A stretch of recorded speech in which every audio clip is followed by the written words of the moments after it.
Welcome to Career Tools. This week, your valuable secondary network. The questions this cast answers are, how can I increase my network fast? How should I use other people's relationships? And what should I watch out for when using other people's relationship? Folks, if you've been thinking about coming to a conference, Charlotte, North Carolina will be in person November 16th and 17th with our Effective Manager and Effective Communicator Conference. And that will actually be, I think, our last public conference in person of the year. So if you're interested in seeing us in person this year, come to Charlotte on November 16th and 17th, Effective Manager and Effective Communicator. Andrew, you've been recording Career Tools Cast for what?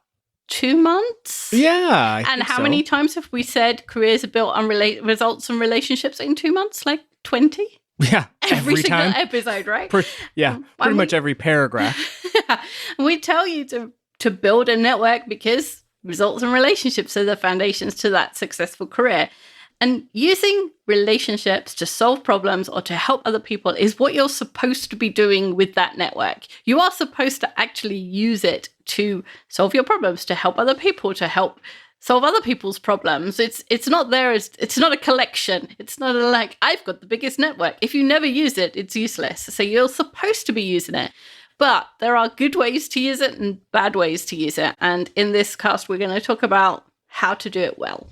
Yeah. So our outline for today is your secondary network. We'll talk about what that is. Your network is a golden goose, and professionalism always. Exactly.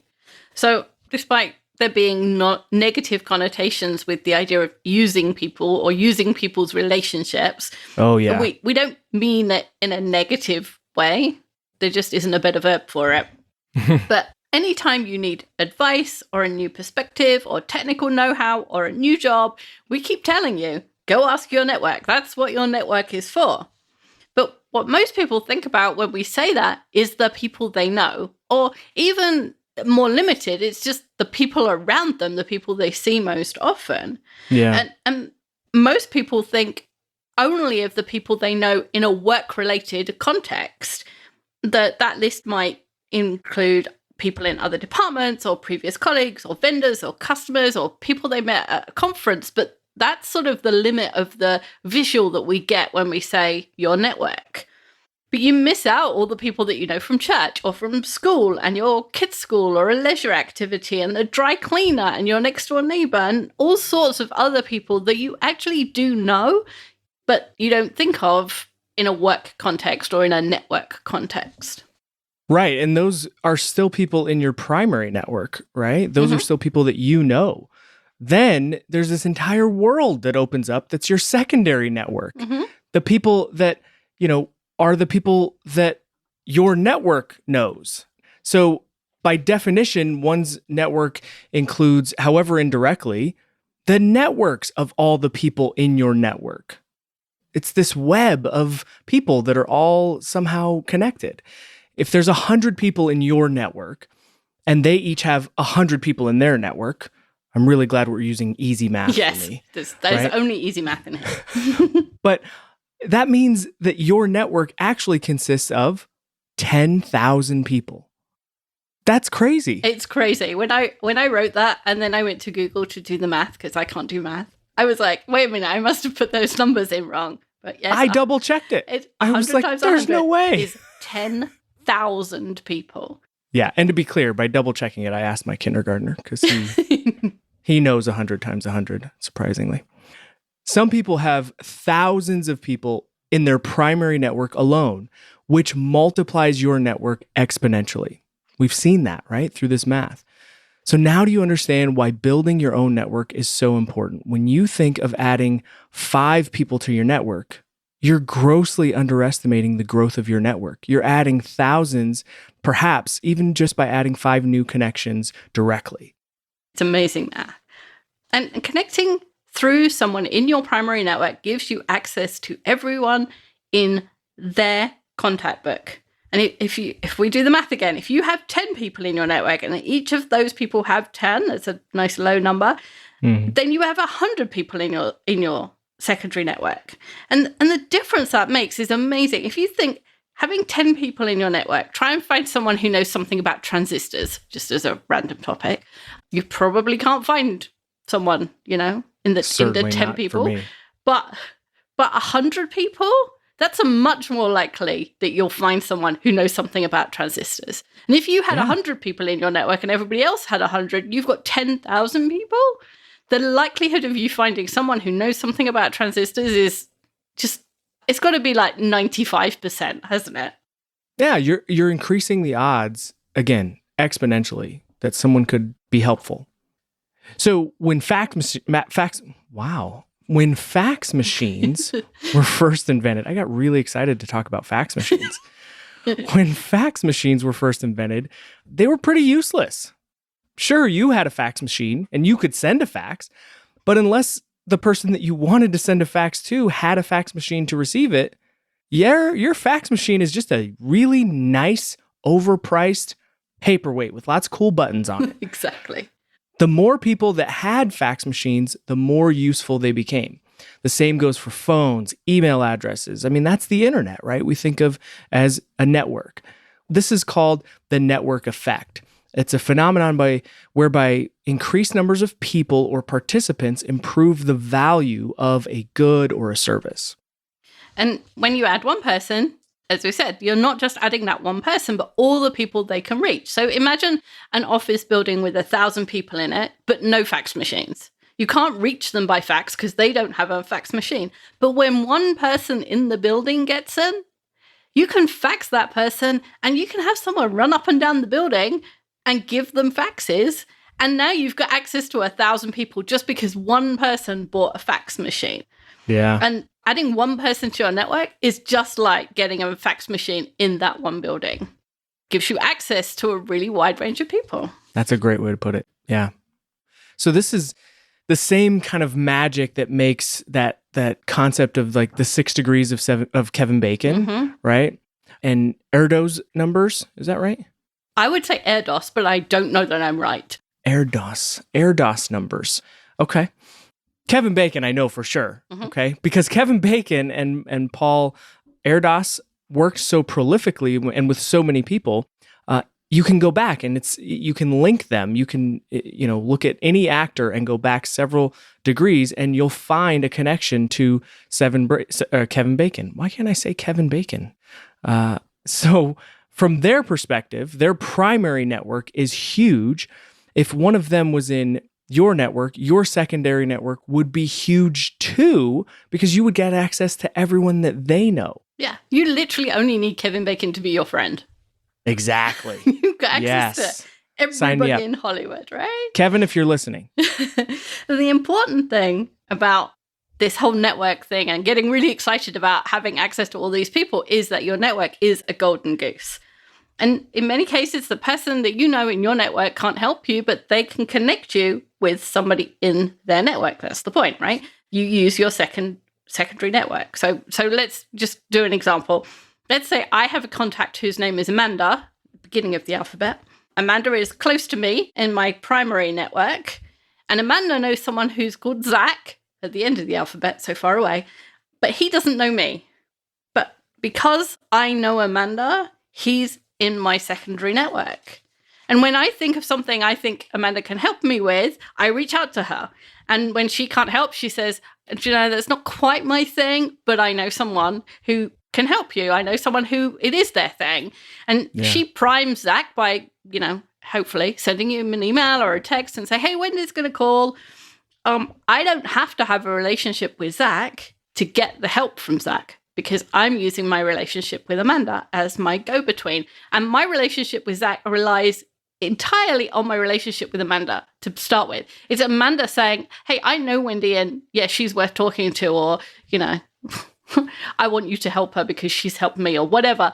It's only because I have a relationship with Amanda that I get Zach's help. This is where a magical thing can happen. That's probably, I'm exaggerating a little bit, but it truly is.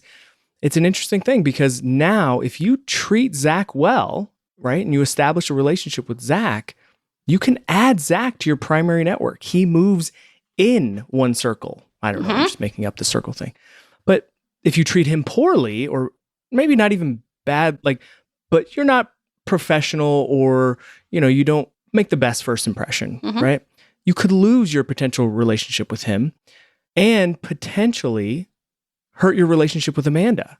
That could actually cost you your relationship with Amanda. Certainly, the next time you reach out for help, she's going to be much less likely to share a contact with you, right? Based on how you treated Zach. Exactly. Am I going to help you the next time? Not if you treat my friends badly. No, of course not. Right? But if you treat them both well, you benefit from your relationship with both of them. And there's an additional benefit that people miss, which is that network effect, right? Because now you bring Zach in. Yeah. And now I've got Zach is my primary network. I know I've got Zach's secondary network as well. Exactly. And you have no idea how big Zach's secondary network is. No, exactly. Lucky me.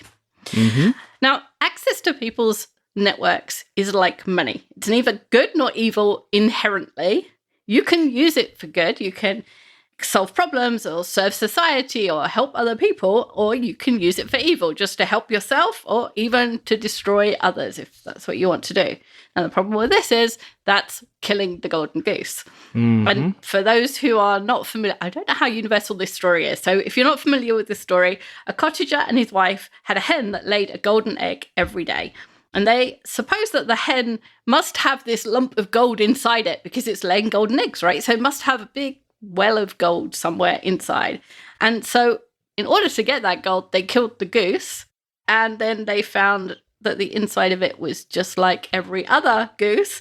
And so now they don't have any golden eggs because the goose is dead, and they don't have the gold they thought they were going to get because it wasn't there. And so now they've killed the golden goose and they're worse off. So it's a warning against short-sighted destruction of a valuable resource.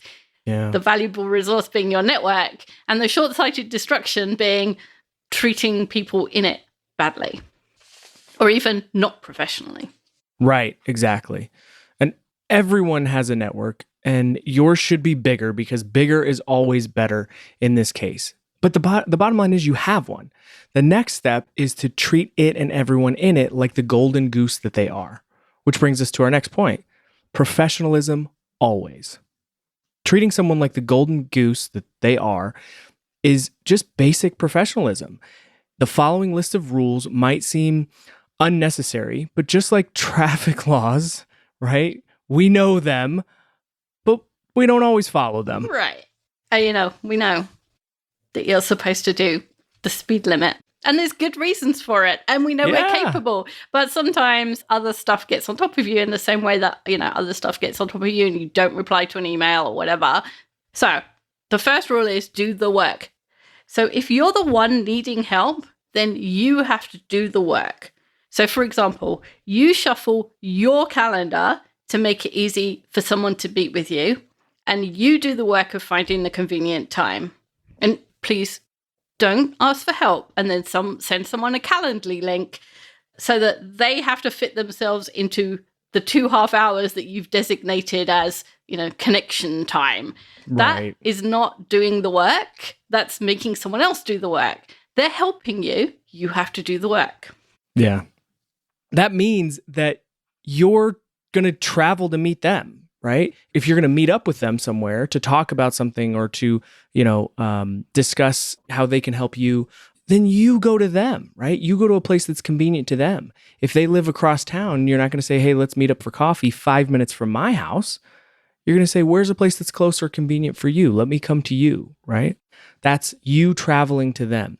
You arrange the Zoom or the Teams link and you send the invite. You do the work, right? You create the link. You do the stuff so that they don't have to. You make it easy for them to help you.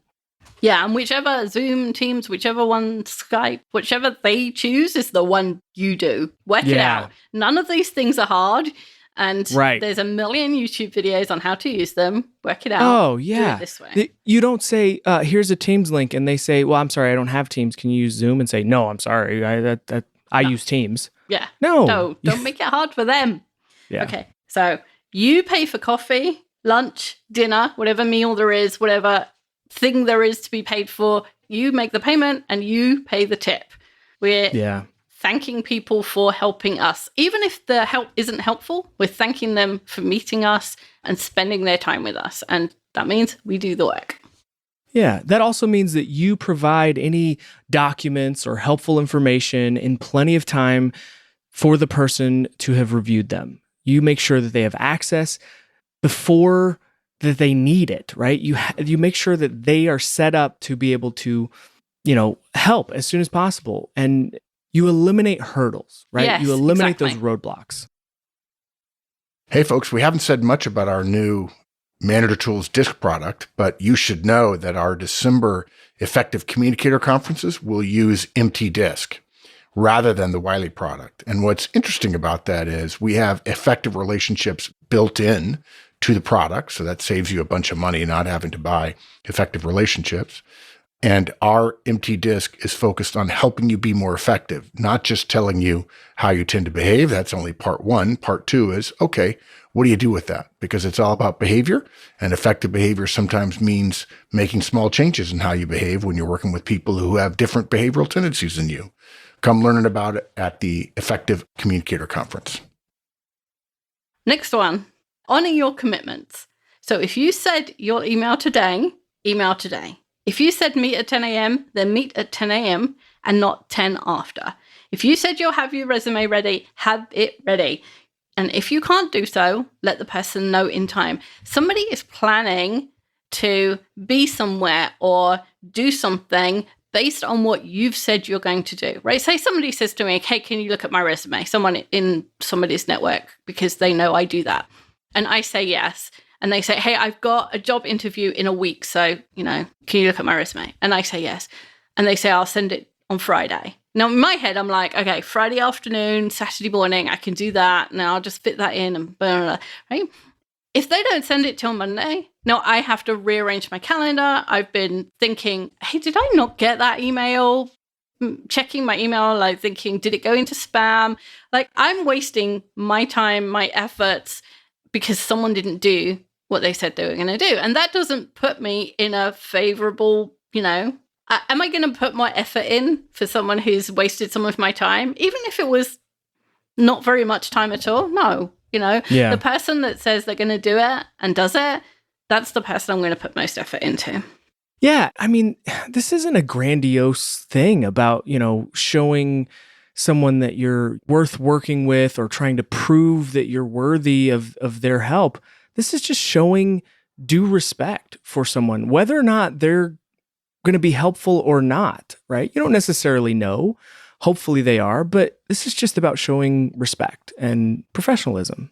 Yeah. And this includes actually reaching out if you ask for a connection to be made. When you ask Amanda if she knows anyone who could help you with a problem, there's a step that she takes before giving you Zach's contact details. She, we hope, contacts Zach and says, hey, that, so-and-so will be calling or emailing and getting in touch with you. And Zach now knows, right, that he counts this as a favor for Amanda, being done for Amanda. So she owes him, right? And he's expecting you to email or call. And when you don't, for whatever reason, you're wasting Amanda's favor and you're leaving Zach hanging. If you no longer need the help, that happens sometimes, right? Then you just say so. You email or you call or you leave a message for them both and you just say, hey, Amanda, thank you for giving me Zach's contact details. Fortunately, I solved the problem. I appreciate you reaching out for me. I will call and let Zach know the position too. He sounds like a great guy. I hope we can all meet soon. Thank you again for being willing to connect us. And then to Zach, you would say, hey, Zach, this is Robert. Amanda gave me your contact details to help me with this problem. And thank you for being willing to speak with me. Fortunately, I've actually solved the problem. Amanda was very complimentary about you, and I hope that we'll have reason to talk again in the future. Once again, thank you for being willing to help. Yeah, easy. That's all. There's nothing Easy. to it, and it's not hard. There's a subset of people who send you a note the day before a meeting and say, hey, just confirming our meeting tomorrow. We're meeting at this time on Zoom or whatever, right? Oh, and I always think those people are totally on it. And there's something about calling and saying, hey, I don't need you anymore, that has that kind of connotation of being totally on it. I am closing every single loop in my life. Right. I am no I've got stone this. left unturned. Right, I am yeah. all over it. Yeah. And the professionalism, and the next time you do need Zach or then Zach's already got a favorable impression of you because you got your stuff together. Yeah, absolutely. So the next one is gratitude, and this one makes me sad. Oh. Yeah. Because in order to be the one-eyed man in the land of the blind, as Mark always says, you don't have to do very much here. You would think a thank you email would be the very least you could do, but in our experience, you can actually do less because people do all the time. Now, you help them out. They don't even send you an email thank you. You put them in contact with someone. You send them some documents. You Google something for them. It's apparently nobody can Google. But you do those things and you don't even get a thank you. And it makes me sad that that's the level of where we are in life. Yeah, absolutely. For those of you that don't know, Wendy is an expert Googler. And every time I ask Wendy for help on something, she solves it in less than the blink of an eye because she just Googles and she knows exactly how to search and what to find. And I always have this dichotomy of emotions, this overwhelming sense of thank you, yes, awesome, now that's fixed, right? Mm-hmm. And then I also feel this guilt of, did I have to waste 30 seconds of Wendy's time because I don't know how to Google? Gosh. I'm not sure what it is. Maybe it's that the internet didn't exist when I was born and I grew up with it. I remember when it was really bad and therefore I can Google well. But anyway. Yeah. That's how I found manager tools. I Googled it. I mean, there is evidence that I can Google. And in some cases, you don't get anything from a call or an email or even a meeting from someone's contact. And sometimes you get something, but not what you wanted. I had this with my dad. I was asking him how to do something, and he was giving me all these answers. And I said, no, I don't want you to help me do it the way you think it should be done. I want you to help me do it the way I want to do it. Right. And it was very frustrating.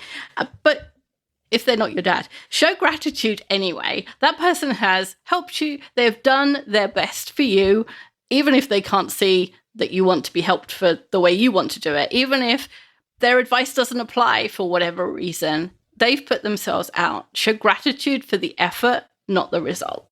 Yes, there's something to be grateful for there. Yeah, great point. The next is follow up. When someone helps you, it creates what David Allen calls an open loop, and Wendy just referenced closing those loops, also called the Zygarde effect. It's like a Post-it note in your brain that you started something but you didn't finish it. And it's just cluttering up your brain with these Post-it notes that reduce productivity. I remember my favorite line, I think David Allen put it in the book, but I remember watching, after I read Getting Things Done, lots of interviews with him. And I remember him saying, or I read it, he said, your brain is for having ideas, not storing ideas. Yes. And it just is a drain on your productivity. So leaving someone with one of these Post-its and this idea in their brain, it reduces their productivity. And that's just not nice for you to do to them, right? What's more is it breaks the do the work rule, right? That we referenced already, when you force them to follow up rather than letting them know what happened. Yeah. So let's give some examples just to, the Post-it in the brain idea. So let's say that Margaret is arranging a team offsite and she's been asked to source some travel mugs with the company logo and the offsite dates on them. And she asked Tom, who got some great mugs a couple of years ago, for the details of where he got them. And so Tom sends her his contact's name, the website, and a couple of sentences about what he learned about the best way to do this.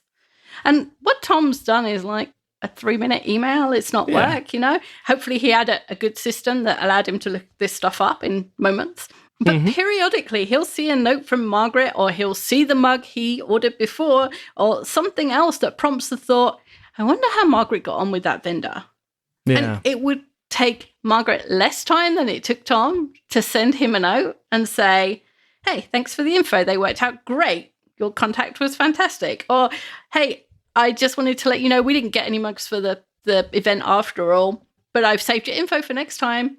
And that stops Tom being embarrassed when he calls his contact next time and say, hey, how did you get on with Margaret? The guy's like, what?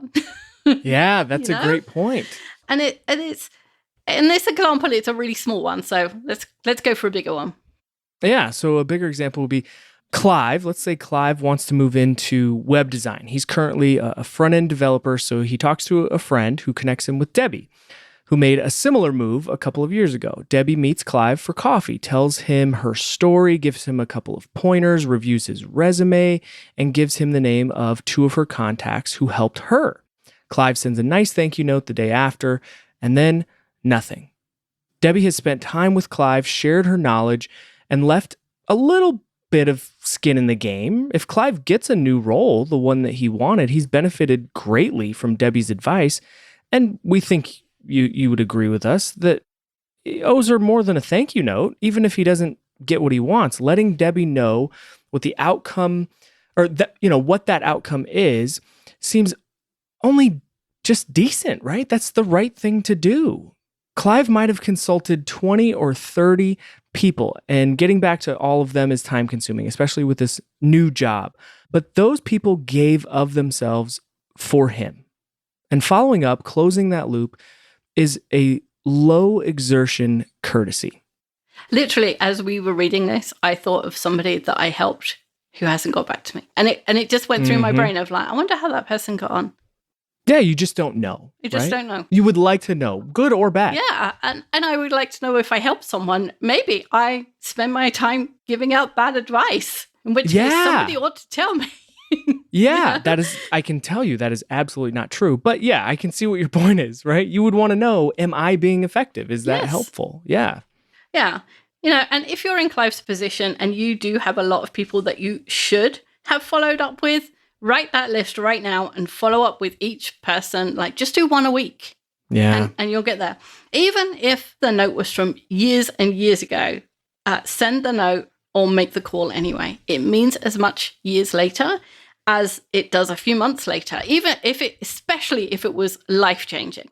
And as I wrote this, I always say that the second best manager I ever had after Mark was just the best manager and the perfect person for me right then. And as I wrote this, I remembered how grateful I was to her. I got on Facebook and I typed out like 3 paragraphs of "You changed my life."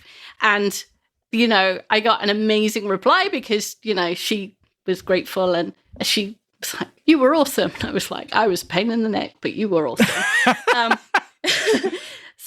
Well, that goes back to our guidance on thank you notes, right? Mm-hmm. It's never too late. You can always send a thank you note, even years later, especially a note that closes a loop and lets you know, hey, by the way, I never caught up with you on this, but wanted to let you know this is how it went. Yes. I always say thank you notes grow in the mail because when you put them in the mail, they're only like this big. But when they arrive, they're your whole heart big. I'm making big arm gestures that nobody can see but Andrew. But a thank you note has so much more power when it arrives than it did when you dropped it in the mail. Yeah, absolutely. So your network is one of your biggest assets. It's as vital as the skills and abilities you have. It's as good as the training, the college degree, the, fancy stethoscope, whatever you have to work with. It's as important to you as that. It's there to be used to help you solve problems and make the world better. So treat it and the people in it well, and you have a force multiplier. Awesome. Thanks, Andrew. Thanks, Wendy. That's all for this week. We'll be back next week with something new. Bye, everyone. Bye, everyone.